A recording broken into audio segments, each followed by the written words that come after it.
Today we are in week 3 of our series, Masterclass. And the whole big idea of this series is about leadership development through the ultimate leader, which is Jesus. We're looking at how Jesus was fully God and fully man, and it's hard to argue with his leadership. In fact, a lot of people think that he is one of, the greatest leader. And while we see him pouring out, investing himself into a lot of different people, a lot of different kinds of people, primarily he very intentionally focused his leadership development on 12 apostles who he would entrust, at least 11 of them anyway, with the things that he was going to set into motion that made its way all the way to us here and now. So we're looking at how to be a better leader. We're looking at how to be better followers of Jesus and better leaders like Jesus. And we've been looking at a certain graphic, a diagram, if you will, throughout this series. And I hope it's been a resource to you and how to help you navigate change. It looks a little bit like this. My sister went to art school. I did not. That's why it looks like this. So there you go. But basically, we live in kind of the normalness of life. And then a change of it happens. Something is added to us or something is taken away from us, subtracted from us. And when that change event happens, it's messy. It's chaotic. It throws us into a very stressful situation. When something's added or subtracted, it's disorienting. And so we start, we kind of go all different kinds of way, and it's messy, and we don't like this, and so it's all over the place, and people oftentimes don't want to stick around in the disorientation, so they look for an off-ramp. They want to get back to what life was before the disorientation. They want to get back to normal. Why? Because disorientation doesn't feel like development. It doesn't feel like growth in any way. And so we just we're living in this kind of cycle of confusion. And so, but we learned if we pray, if we process, if we persevere, eventually the disorientation will turn to orientation. That's where I get to ask some good questions. I'm going to get some good answers. I may not like all the answers I'm getting, but I'm getting there. And basically, when you get through there, you will get to a place, to a new normal that isn't bliss, it isn't just pure happiness, but it is peace. It is peace, and it brings with it all the things that look like strength and growth and maturity and wisdom. This is what Jesus invites his disciples into. One iteration after another iteration. And along with each iteration, there seems to be a test, a lesson that he is trying to teach them. And we've been looking at, through Scripture, at some of what these tests were. And we're going to look at another one today. Now, if you remember back in week 1, we opened with Mark chapter 1. Jesus meets Peter and Andrew, and a little bit later, James and John. And he invites them to put down their nets and follow me. And if they do that he was going to make them fishers of men. They were fishermen, so it kind of related, it kind of correlated with them, right? And so they put down their nets down, and everything they knew about their lives, everything they knew about themselves was about to change. We fast forward to John chapter 21, and Peter says, let's go fishing again. He says, let's go fishing. In between Mark 1 and John 21, there was something significant that Peter dealt with that we all deal with. That's what we're going to talk about today, and it's called failure, the failure test. What do I do with it? What do I do with failure? How do I respond to failure? How do I steward it well? We need to get good at failure for a couple different reasons. 2 major reasons. There may be more, but here's 2 big ones. One is that failure is inevitable. I don't have to look at anything more recent than my March Madness bracket to know that failure is inevitable. Didn't get it perfect again one of these days. We can't hide from it. We can try to be a perfectionist. We can try to think it all out on the front end, but at some point, there's risk. At some point, there's something that we just don't know every inch of or every kind of factor into, and there's going to be some risk. We don't know exactly what's going to happen, and since you won't be batting 1,000% in all your life, you are going to fail. It is inevitable at some point in time. No matter how hard you try or how good you are going to fail. It's an uplifting, encouraging message today. I hope you like it. You're going to fail. Second one is this, it's part of growth, though. We know that failure is part of growth. We're not going to grow without some failing. Failure helps you to define reality, I'll never know the extent of my capacity unless I push myself to the brink of failure, right? Until I push myself to fail, I'll never know what I'm capable of. So either way, we got to get good at failure because it's either inevitable or it's part of growth. And so we need to be able to respond to these types of failure. Now, there are three kinds of failure that I want to highlight today, and I think you might be able to recognize or relate to a few of these, if not all three of these types of failure. The first type of failure is this: my best wasn't good enough. Right? You tried, you gave everything you had. My best wasn't good enough. I gave all that I had to that relationship, or I gave all that I had to that project, to that company, or I gave everything I had, but my best wasn't really good enough. I tried my hardest, but it just didn't pan out. I've been there. Sometimes we like to have an escape clause where we don't really try our absolute best or absolute hardest, so that in the worst case scenario where it doesn't work out, we can have this escape clause like, well, I didn't really try. If I would have tried my hardest, if I had tried my best, then I probably would have made it. But I didn't try my best, so that's why I failed. That's a whole different kind of failure. We're not talking about that failure. This type of failure is I gave it my absolute best shot. I took my shot. It just wasn't good enough. Second kind of failure I want to talk about is the you knew better failure. You knew better failure, right? You can't say you didn't know. You knew, and you knew better, but you did it anyway, right?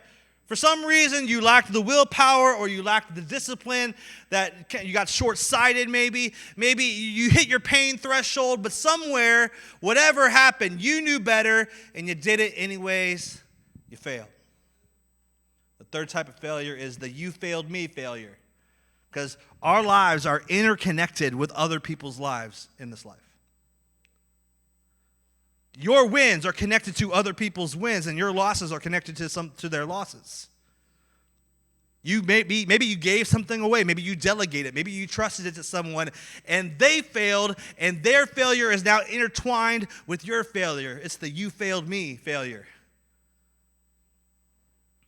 Today, we're going to look at the life of Peter. We're going to look at Peter today. We're going to see some relevant things in the life of Peter that show up for Peter, but Jesus takes them through what I believe is he's still taking all of us through today. He's still taking disciples through to help us handle failure and kind of get the most out of it. And we're going to look at what probably Peter's most well-known failure. We're going to look in Luke chapter 22 today, and we're going to dissect this passage along with John chapter 21. Luke chapter 22, give you a little bit of context. Peter's had a really, really long day. Have you ever used that excuse before? I'm sorry I failed. I've had a really long day. I'm tired. They're all at what we call the Last Supper, and Jesus predicts that one of them is going to betray him. In fact, in Luke chapter 22, verse 31, Jesus says, hey, I've pleaded in prayer for you, Simon, Peter, that your faith should not fail. So when you have repented and turned to me again, strengthen your brothers. Now, I paused there. I wanted to mention that because we're going to come back to that because it's so important. You're going to see here in a couple minutes. But Peter says, Lord, I'm ready to go to prison with you and even to die with you. Peter, with all absolute sincerity in the world, says to Jesus, I'm not going to be the one to betray you. It won't be me. It might be one of these other suckers, but it won't be me. You can count on me. I love you more than these. It won't be me. If you go to prison, I'm going to prison. If you die, I'll die with you. And Jesus is like, whoa, Peter, pipe down, dude. Calm down. And then he says in verse 34, he says, let me tell you something. Before the rooster crows tomorrow morning, you will deny me three times that you even know me. Basically saying, you have no idea how intense it's about to get, Peter. Just calm down a little bit. You're about to fail.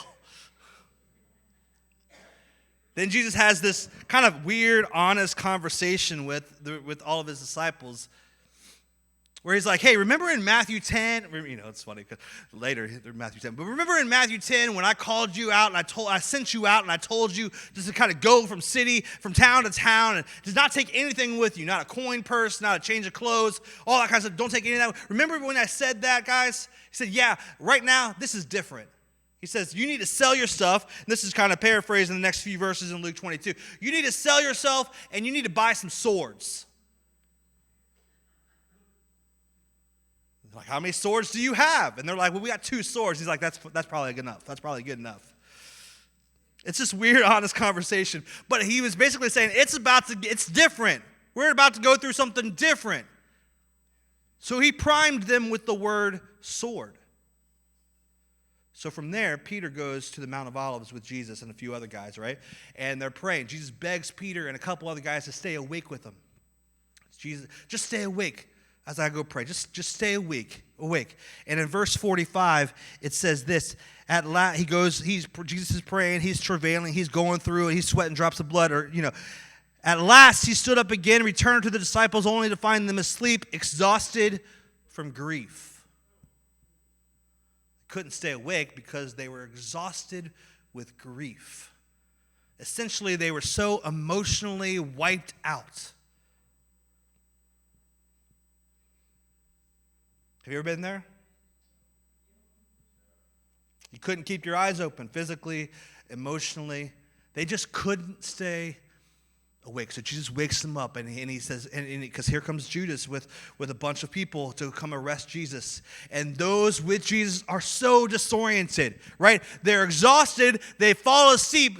Jesus wakes them up real quickly, and now there's a mob coming to arrest Jesus. It doesn't even matter if you were exhausted with grief or not. How many know that when you just wake up, you're disoriented anyway, right? Like you wake up, you're not ready for a fight. So they wake up, and here's what it says in verse 49. It says that when the other disciples saw what was about to happen, they exclaimed, Lord, should we fight? We got our swords. We brought our swords, God. He's so emotionally just tired that he's to the point of grief. He's primed with this word, sword. He's like, hey, you need to go buy some swords. How many swords do you got? Oh, okay. And then they get into this prayer thing. He's asleep. He wakes up. There's a fight. There's an arrest that's happening. There's a mob that's coming. He gets into a scuffle. He cuts a man's ear off, right? Jesus heals the man's ear and is like, Peter, come on. Dude, calm down. Peter doesn't know what's going on. He starts to doubt his instincts. His instincts say, hey, you told me sword. You told me to have my sword ready. What do you mean? Like, isn't this what this was for? His instincts were fight for good. His instincts were fight to defend your friend. Fight to keep Jesus from being handed over. If I'm Peter, I'm confused here. I don't really know what's going on. I'm disoriented. And then in verse 54, it says they arrested him and led him to the high priest's home. And Peter followed at a distance. Now, this is worth pausing on because I believe that this is something that I think we could probably learn from. This is often the beginning of us kind of getting to a place where we fail because we're getting to a place where we're weak. I'm confused about Jesus. I'm tired. I'm not sure. Yeah, I've seen him walk on water. Yeah, I've seen him raise the dead, but I'm not sure. I'm not sure what's going on right now. If this feels different, something feels different, something feels off right now.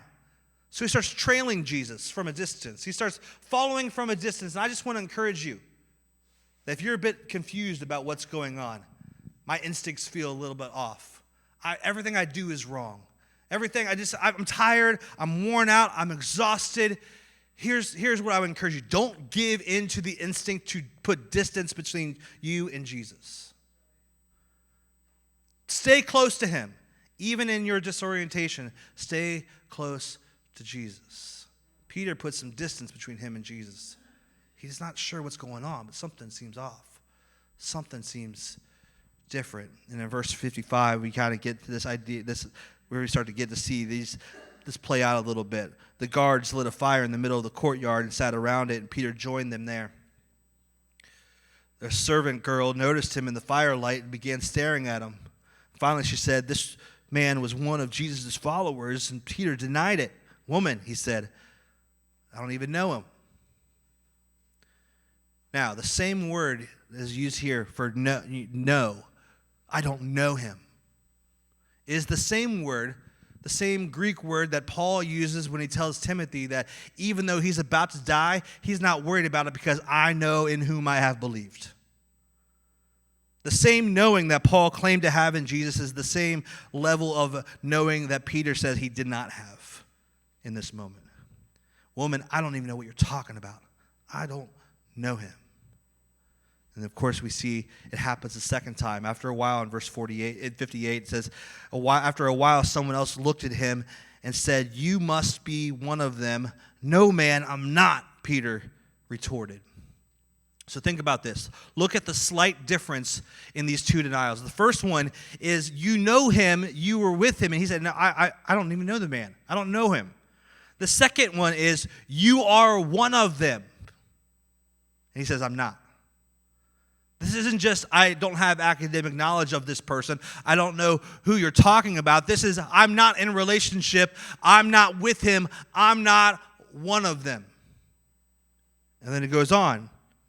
About an hour later, verse 59, someone else insists, "This must be one of them because he is a Galilean too." But Peter said, "Man, I don't know what you're talking about." And immediately, while he was still speaking, the rooster crowed. At that moment, the Lord turned and looked at Peter. Suddenly, the Lord's words flashed through Peter's mind, "Before the rooster crows tomorrow, you will deny three times that you even know me." And Peter left the courtyard weeping bitterly.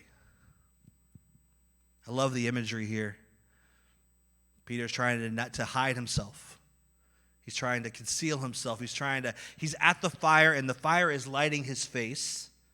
And then this girl's like, are you you? Are you, And it just makes me think, if you've ever been trying to hide yourself, if you've ever been trying to conceal yourself, I don't want anybody to know who I am. I don't want anybody to know. I don't want them to know who I really am. I don't want them to know what I've done in the past. I don't know what's up God here. I prayed this prayer, nothing happened.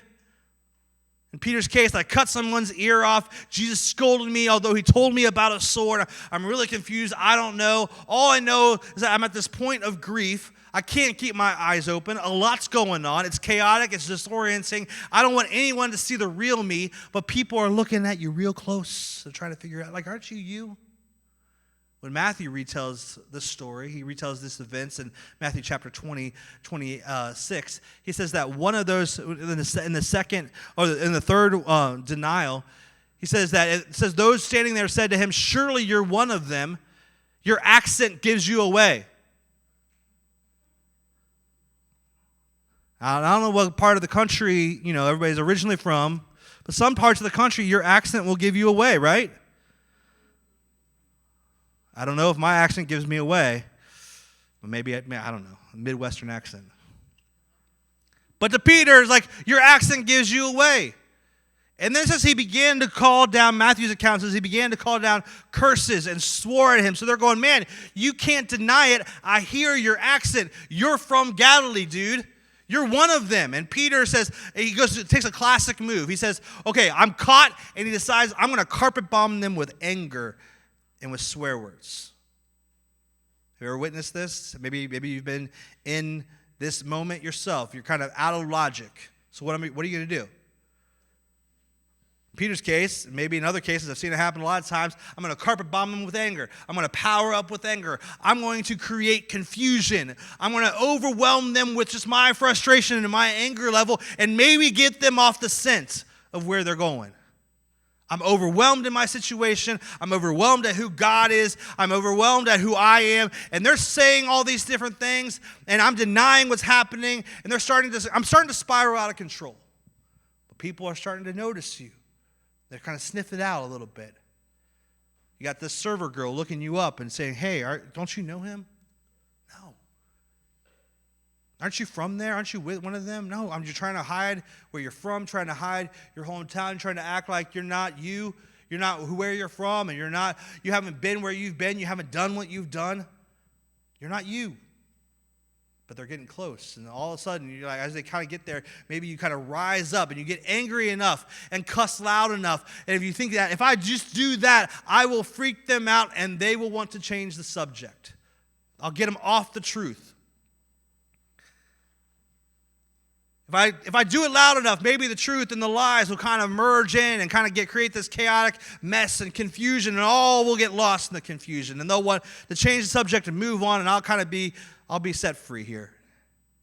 It's exactly what Peter's doing. He's like, you know what? I'm just going to blatantly deny it. I'm going to stick by it. I'm going to entrench myself in this lie, and then I'm going to get mad about it. He starts to spiral. He's going down in a tailspin. He's just spiraling out of control. He's going down, and in the middle of him going down in his tailspin, a rooster crows. And the rooster makes a noise that knocks him out of his spiral. And as he hears the rooster crow, right after he hears that sound, he locks eyes with Jesus. And he sees Jesus, and this is the beginning of Peter going from his most recent iteration of disorientation to orientation. He locks eyes with Jesus, and it says suddenly the Lord's words flashed in Peter's mind.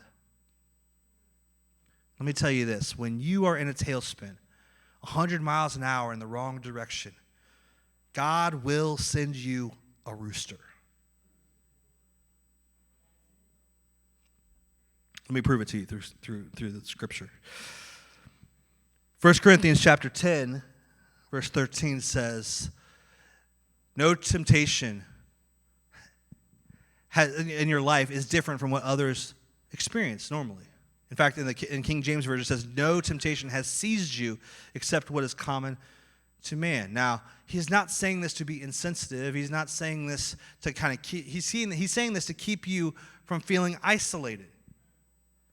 He says what you're going through is not dissimilar from what others have gone through. It's not in this kind of spirit of, suck it up, buttercup, it ain't that bad. It's in the spirit of, hey, others have been where you are. You're going through something here, but you're not alone.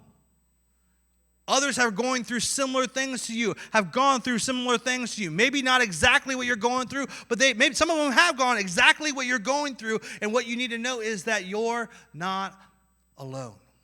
You're not alone. You're not the only one who's been sneaking around dark places. You're not the only one who has skeletons in their DMs. You're not the only one who sabotages a good relationship because you don't know how to be in one. You're not the only one who's botched up a conflict. You're not the only one who's been caught lying. You're not the only one who fell off the wagon. You're not the only one with homicidal thoughts. You're not the only one whose pride has ever gotten carried away. He says, you're not the only one. He says, he will send a rooster to crow, to shock you out of your system, shock your system to kind of pull you out of your tailspin. And the question is will you recognize it? It says, no temptation has seized you except what is common to man, but God is faithful, and he will not allow the temptation to be more than you can stand. And when you are tempted, he will show you a rooster. He will show you a way out so that you can endure. But will we recognize the rooster? Peter locks eyes with Jesus as soon as he hears the rooster. And he's flashed in his mind what Jesus said to him. He remembers what Jesus said. And so for Peter, he's reminded of his failure.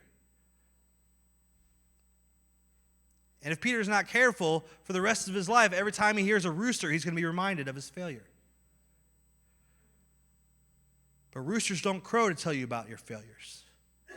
Why do roosters crow? Because it's a new day, right? A rooster crows, it's a wake-up call.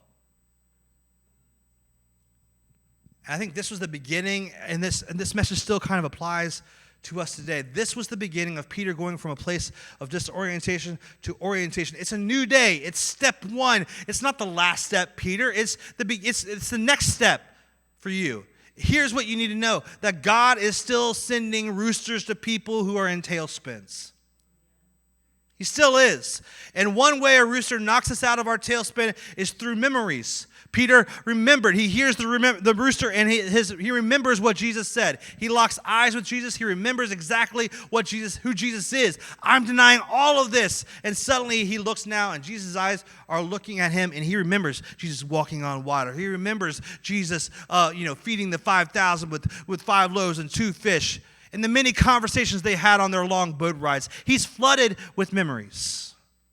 And I think sometime when I'm in a moment where you're in a tailspin, we can get short-sighted, and we can get, life's happening way too fast. We're overwhelmed. We're tired. And in those moments, God will send a memory to you. It might be a video you see. It might be a note that you see in your journal. It might be something you wrote down. It might be an old picture. It might be a conversation you have with someone, something that conjures up a memory and causes you to pause for a second and remember, man, I got to get back on track. It's a rooster crowing. It's meant to shock you out of your tailspin, to wake you up, to get you on track. Sometimes it's a situation that you can't avoid. That subpoena is a rooster. That got served papers could be a rooster. You gotta wake up. That pink slip could be a rooster. So Paul says, look, we go through the same temptations, but God will send a rooster. He will provide a way out so that you can endure. So in Luke chapter 22, Peter sees a rooster. The rooster crows. Peter sees Jesus. He goes and he weeps bitterly, it says. Which I also think is part of the orientation process. One of the reasons we tend to want to stay away, we want to stay in denial, is because we really don't want to fully look at our reality. We want to stay in that denial situation because we don't really want to look fully at what's really happening in our lives. Because doing so is really painful. And it would cause us to weep. But I don't want to weep. I don't want to cry. I want to push it down. So in that moment, we start seeing some steps of orientation. Weeping bitterly isn't always bad. There's a time for weeping, for feeling the gravity of the reality. There's a time for dealing with this. But Jesus had no intention of keeping Peter in this moment, keeping people in this step. He had something. But here's what I think he was trying to teach us, is that you can't restore yourself. You can't restore yourself, but you have to participate in your own restoration.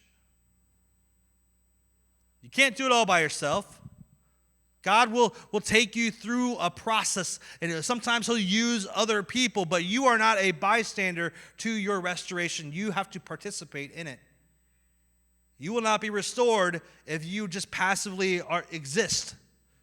You have to actively want to be restored and participate in the restoration. And part of Peter's restoration was his willingness to weep bitterly, to understand the gravity of what was happening in that moment. But when you're weeping bitterly, when you're in that phase, you don't feel like it's restorative at all. What do you feel like? You feel like a failure, right? You feel like a complete failure. Everything I did, why did I let this happen? How could I be so stupid? Well, I just feel like a complete failure. I tried to be a hero. I cut somebody's ear off. I did damage. Jesus corrected me. I'm trailing him at a distance. Now, I want to have faith in Jesus, but something feels different about this. Something feels off. Now I'm being exposed, and I'm afraid, and I'm denying that I lock eyes with Jesus. And I'm asking myself, what was Jesus thinking in that moment? And if I'm Peter, I'm thinking probably the same thing. What was Jesus thinking in that moment when they locked eyes? We know what Peter was thinking. He remembered what Jesus said. What was Jesus thinking? Because we live with human beings, and human beings, guess what? News alert, are really good at failing. Human beings are really, really good at failing. Which is why Peter is like wondering what was going through Jesus' mind. Now remember that conversation that he had with Jesus earlier? Remember that conversation where he says, hey, Jesus, people fail me. How many times should I forgive them? Remember this, right? And he says 7 times, and Jesus is like, not even close, man. Not even. It's 70 times saying 7. What he's saying is to Peter in that moment was that people are really good at failure, so you better be good at forgiveness. We're all good at failing, so we better get good at forgiveness. And Peter's like, whoa, that's awesome. Okay, but here he is on the other seat, on the other side of that equation a little bit, right? Here he is, and it's in our world, and he's thinking it, and like, what is Jesus really thinking? We understand in our world that humans have a threshold. Humans have a threshold. They have, at some point, you push them far enough, you fail them often enough, You hurt them badly enough, you will be cut off. You will be canceled. You will be unfriended, shut down. He's got to be thinking, did I hit that threshold with Jesus? Did I just take it to a point? Because, he's man after all. Did I hit that human threshold? What was behind those eyes when Jesus locked eyes with Peter in that moment when the rooster crowed? And we know what was behind those eyes. It was grace for Peter. It was love for Peter. It was forgiveness for Peter. He wanted the best for Peter.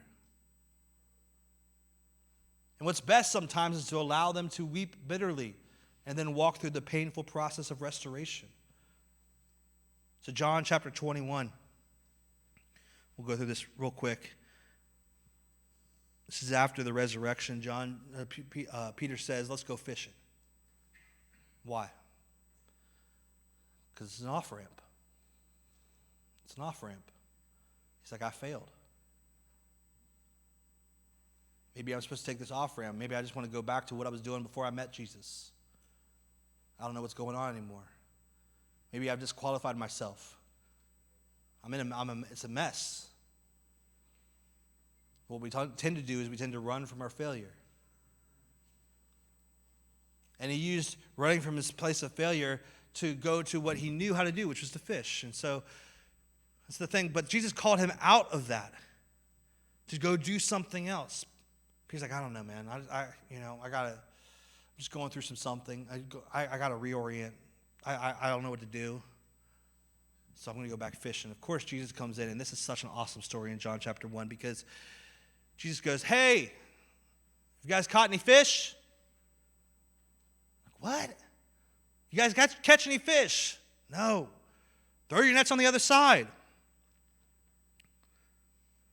And what he's doing here is Jesus is recreating the miracle that he did when he first met Peter. Remember when they first called Peter, it was the same scenario. Peter had been fishing all night. They hadn't caught anything. Jesus comes up and says, hey, cast your net on the other side of the boat. And they're like, okay, dude, we're fishermen. We know what we're doing here. You're a carpenter. Go make a chair, dude. We got this. Don't talk to me about my business. We know what we're doing. But then they try it, and their nets are ripping because of the huge catch of fish. Remember this? In John 21, he does the same thing again. Throw your nets to the other side. And it's like a rooster crowing in the moment, conjuring up a memory. The same thing happens. Nets are ripping, and the sound reminds them of the initial miracle in their introduction to Jesus. So they come to shore, and they're eating breakfast. After breakfast, it says here in John chapter 21, verse 15, it says, after breakfast, Jesus asked Peter, Simon, son of John, do you love me more than these? Yes, Lord, Peter replied, you know I love you. Feed my lambs, Jesus told him. Jesus repeats the question, Simon, son of John, do you love me? And yes, Lord, Peter said, you know I love you. Then take care of my sheep, Jesus said. And a third time he asked him, Simon, son of John, do you love me? And Peter was hurt that Jesus asked the question a third time. He said, Lord, you know everything. You know that I love you. And Jesus said, feed my sheep. Peter's hurt by being asked this question 3 times.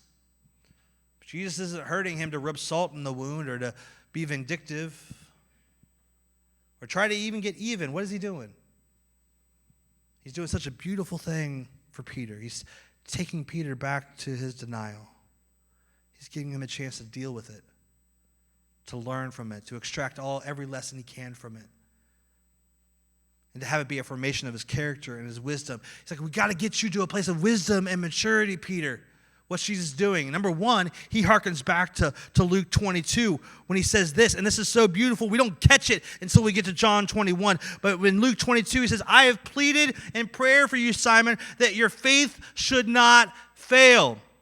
So, when you have repented and turned to me again, strengthen your brothers. Do you love me more than these, Peter? You know I love you. Feed my sheep. Second thing he's doing is giving them a chance to, with the same mouth that he denied Jesus, with the same mouth that he tried to cuss his way out of the situation, with the same mouth that he was disoriented. So you're going to take that same mouth and you're going to declare your love. With that same mouth, you're going to start a restoration process. Here's the thing. We want relief, but Jesus wants restoration. We just want relief. We want to get past it, to move on, to kind of never talk about it again. Jesus is like, you know what? There's something better than relief. There's something deeper than relief here. I want restoration. I just want relief, but he wants restoration. I'm just going to go back out to the boat and pretend like nothing happened. Jesus is like, no. I'm going to take you back to the scene of the crime. We're going to go back to that space, and you're going to deal with it. And you're going to learn, and you're going to get stronger. Why? Because you have to know how to restore a relationship, Peter. Peter, I want to use you as a leader. I got big plans for you, man. And in those big plans, you're going to have to restore relationship with God. And you're going to have to restore relationships with one another. You're going to have to learn how to do this. So Jesus shows him. And he initiates with him, and he gives him the chance, and he wouldn't let it blow it off. Peter, do you love me more than these? Yes, Lord, you know. And he could have left it right there. He could have left it right there. Yes, you know I love you. If Jesus had only asked him one time, Peter probably doesn't even remember it. It probably doesn't even make it in here. It's a non-event. Jesus goes, do you love me more than these? Yeah, Lord, you know I love you. Second time, do you love me more than these? Yeah. Now he's got to think about it, though.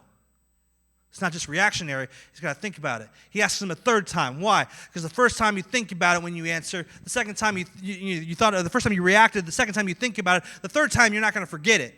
And it happens to end up in John chapter 21. He'll never forget it. Do you love me more than these? Friend, I want to tell you that the God, just like he had big plans for Peter, he has big plans for you. You may just want relief, but God wants to restore you. You're not the only one. What you've done, where you've gone, how you failed, you're not alone. For some of you, you've been in this process of disorientation. You don't know whether to trust your instincts or not. You don't know whether to trust God or not. You don't know what to do. You're in a tailspin, and maybe today has brought you a rooster. The Lord has brought you something to capture your attention, to catch you, to shock your system, to get you out of tailspin, to wake you up.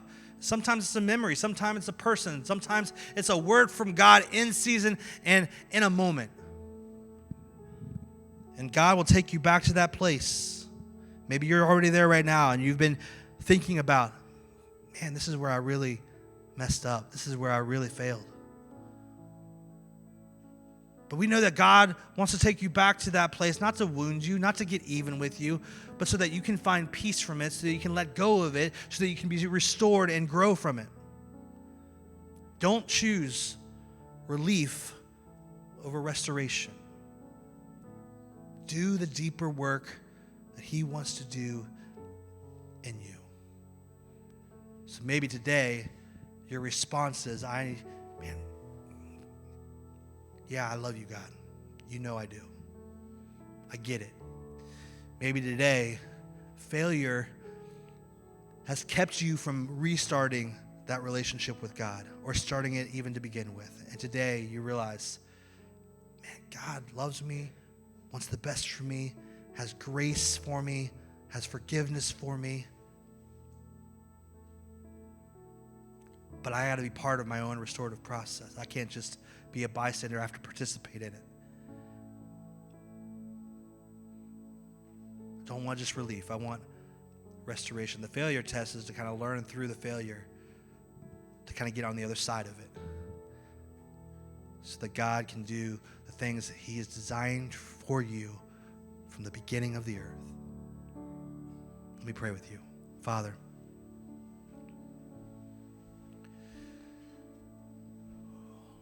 Lord,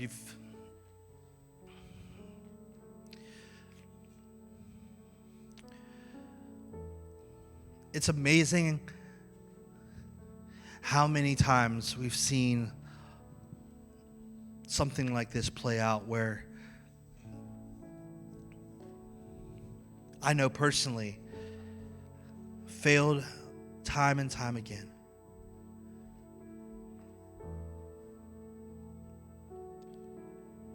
And the amazing, unthinkable thing is that each time you welcome me back with open arms and say, come on back. Come home. When I think I've done too much, or I've gone too far, or I failed too big, there's grace in your eyes, there's love in your eyes, there's forgiveness in your eyes.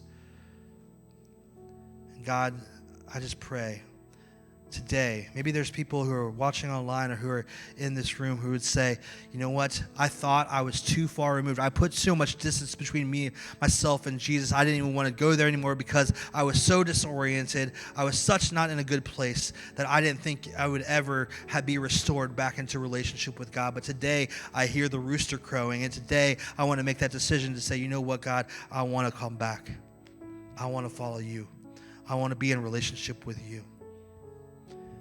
And maybe today there's somebody else who says, you know what, man, I just need to go back to that place and understand that I have chosen relief. And it's time for me to choose restoration. And so, Father, I pray for both of these groups that you will so reveal your love and compassion and grace and forgiveness to them. They will be overwhelmed with love, not overwhelmed with grief. They will be overwhelmed with your love for them, not overwhelmed with what they did. And that both groups will be bold enough to take the next step in the process of seeing this thing play out, to have right relationship, renewed relationship, restored relationship with you. God, your love is indescribable and amazing. And while people are really good at failing, God, you are the best at forgiveness and love. And Father, we just need to receive it and accept it this morning, that you loved us so much, you sent your Son to die for us so that we could have relationship